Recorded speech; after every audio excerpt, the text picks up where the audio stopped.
राधे राधे, जय श्री कृष्ण। आप सभी का मायरा बॉयज़ चैनल में हार्दिक स्वागत है। भक्तजनों, आज की इस वीडियो में हम आपको बच्छ बारस की व्रत कथा सुनाएंगे, जिससे संतान की लंबी आयु का आशीर्वाद प्राप्त होता है।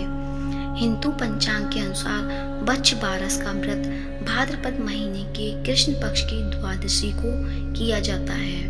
इस दिन महिलाएं अपने पुत्र की लंबी आयु के लिए व्रत और पूजन करती हैं। इस दिन व्रत के साथ व्रत कथा का पाठ करना शुभ फलदायी माना जाता है।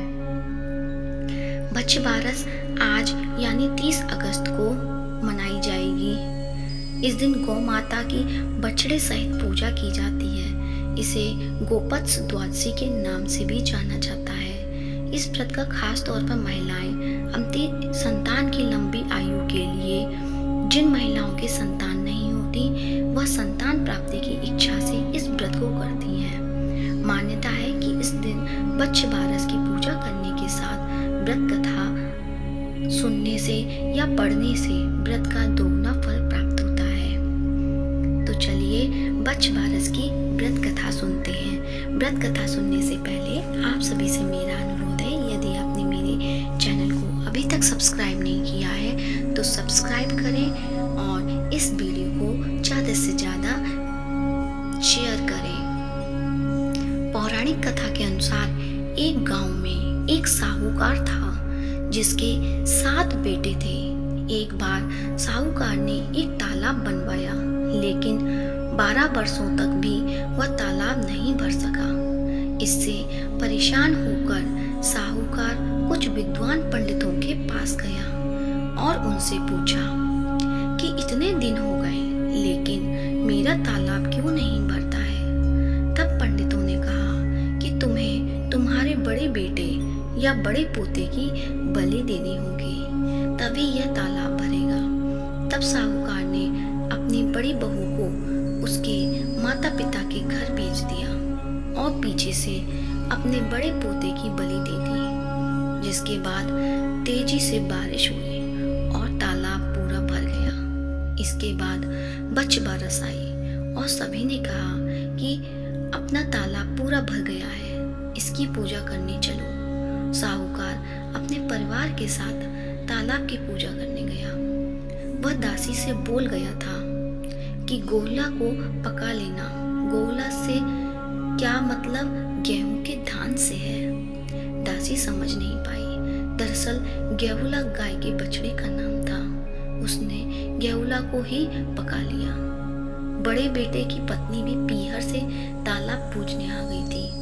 तालाब पूजने के बाद वह अपने बच्चे से प्यार करने लगी। तभी उसने बड़े बेटे के बारे में पूछा। तभी तालाब में से मिट्टी में लिपटा हुआ उसका बड़ा बेटा निकला और बोला कि माँ, मुझे भी तो प्यार करो। तब सास बहू एक दूसरे को देखने लगी। सास ने बहू को बलि देने वाली सारी बात बता दी। फिर सास ने कहा कि बच्छ बारस माता ने हमारी लाज रख ली और हमारा बच्चा वापस दे दिया। तालाब की पूजा करने के बाद जब वह वापस घर लौटे तो उन्होंने देखा बछड़ा नहीं था। साहूकार ने दासी से पूछा कि बछड़ा कहाँ है। तो दासी ने कहा कि आपने ही तो उसे पकाने को कहा था। साहूकार ने कहा कि एक पाप तो अभी उतरा ही है कि तुमने दूसरा पाप कर दिया। साहूकार ने पका हुआ बछड़ा मिट्टी में दबा दिया। शाम को गाय वापस लौटी तो वह अपने बछड़े को ढूंढने लगी और फिर मिट्टी खोदने लगी। तभी मिट्टी में से बछड़ा निकल गया। साहूकार को पता चला तो वह भी बछड़े को देखने गया। उसने देखा कि बछड़ा गाय का दूध पीने में व्यस्त था। तब साहूकार ने पूरे गांव में यह बात फैलाई कि हर बेटे की माँ को बच्छ बारस का व्रत करना चाहिए और तालाब पूजना चाहिए। हे बच्छ बारस माता, जैसे साहूकार की बहू को दिया वैसा हमें भी देना। कहानी कहते सुनते ही सभी की मनोकामनाएं पूर्ण करना। तो ये थी बच्छ बारस की पौराणिक कथा। कथा कैसी लगी है कमेंट बॉक्स में अवश्य बताएं और कमेंट बॉक्स में कथा सुनने के बाद जय गौ माता की अवश्य लिखें और इस वीडियो को ज़्यादा से ज़्यादा शेयर करें। धन्यवाद।